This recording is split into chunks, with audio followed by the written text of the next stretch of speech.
दोस्तों, legal and legal में एक बार फिर से आपका स्वागत है।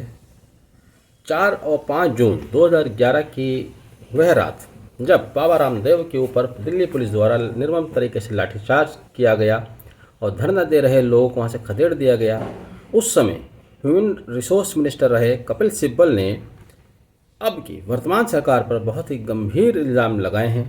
उन्होंने कहा है कि पूरा देश अघोषित इमरजेंसी के दौर से गुजर रहा है। यहाँ उन्होंने जो बातें कही हैं हम उन पर संक्षेप में चर्चा करेंगे। ये बातें उन्होंने इंडियन एक्सप्रेस में अपने एक आर्टिकल के द्वारा की हैं। उन्होंने एक आर्टिकल लिखा ठीक उस दिन जिस दिन पूरा देश संविधान दिवस मना रहा था, यानी कि 26 नवंबर 2023 के दिन।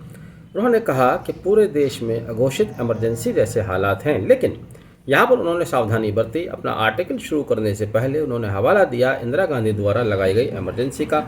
उन्होंने बताया कि इंदिरा गांधी द्वारा 25 जून 1975 को अनुच्छेद 356 का प्रयोग करते हुए आपातकाल घोषित किया गया था।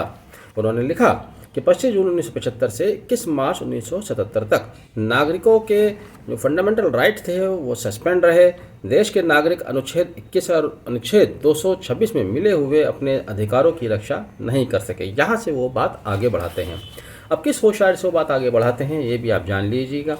उन्होंने समाज के किसी वर्ग को कोट किए बगैर नहीं छोड़ा जिनके ऊपर केंद्र सरकार द्वारा ज्यादती नहीं की गई हों। उनके अनुसार उन्होंने कहा कि छात्र, जर्नलिस्ट, पत्रकार, पॉलिटिशियंस, एक्टिविस्ट जो भी इस सरकार के खिलाफ आवाज़ उठाता है उनको जेलों में डाल दिया जाता है।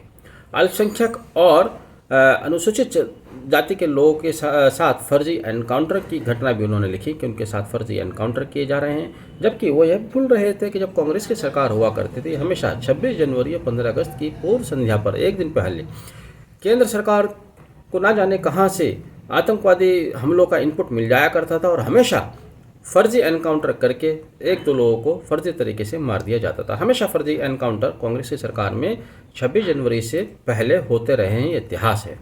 लेकिन उन्होंने केंद्र सरकार पर सीधे सीधे आरोप लगाया कि आजकल अल्पसंख्यकों के और पिछड़ी जाति के लोगों के फर्जी एनकाउंटर किए जा रहे हैं। सबसे बड़ा गंभीर आरोप जो उन्होंने लगाया वो न्यायपालिका को कटघरे में खड़ा कर दिया। उन्होंने कहा कि विपक्षियों की जमानतों पर सुनवाई नहीं हो रही है, उनकी जमानतों पर डेट दी जाती है, सरकार की तरफ से एडजॉर्नमेंट फाइल किया जाता है, उनको फ़ौरन डेट मिल जाती है, लेकिन जब विपक्ष के लोग सत्ता के लोगों को कटघरे में घसीटते हैं तो उनको तुरंत बेल मिल जाती है। कपिल सिब्बल यहीं नहीं रुके। उन्होंने कहा कि न्यायालय की एक स्थापित परंपरा है कि जो न्यायाधीश नोटिस जारी करते हैं वही उस केस को सुनते हैं, लेकिन इस सरकार ने उस परंपरा को भी बदलते हुए ऐसे मोमेंट पर जहां उनकी सुनवाई की जानी है लास्ट मोमेंट पर उन जजेस को, उन बेंचेस को बदल देते हैं। तो इस तरह से उन्होंने बहुत गंभीर आरोप लगाया। कहा कि इन सब से न्यायपालिका खामोश नहीं रह सकती। न्यायपालिका के संज्ञान में सारी बातें हैं।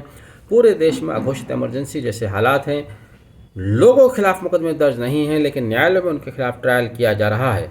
कपिल सिब्बल ने जो आरोप लगाए हैं उनमें बहुत ज़्यादा सच्चाई है। उनको झूठ किसी कीमत पर हम नहीं कह रहे कि वो झूठ बोल रहे हैं, लेकिन हम जो कह रहे हैं, हमारा जो कहना है वो ये है कि किसी भी देश की राजनीति जिस तरह से आगे प्रोग्रेस करती है वो अपने पूर्वजों से ही कुछ परंपराओं को लेकर आती है।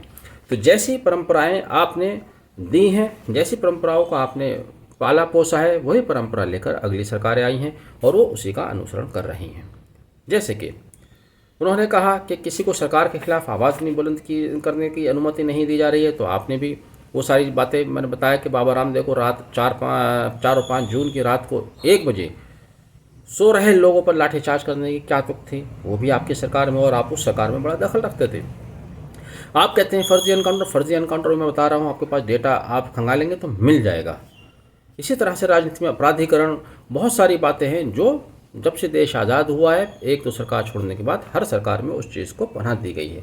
तो जैसा माहौल हमने बनाया या आपने बनाया, अपने अग्रजों को दिया, उसी माहौल पर यह वर्तमान सरकार चल रही है। हम कपिल सिब्बल की बात सिर्फ दोबारा कह रहे हैं, फिर इनकार नहीं करते, बहुत सी बातों में सच्चाई है, लेकिन इसके लिए जिम्मेदार सत्ता और विपक्ष दोनों हैं। आप सत्ता पक्ष को आज दोषी नहीं ठहरा सकते।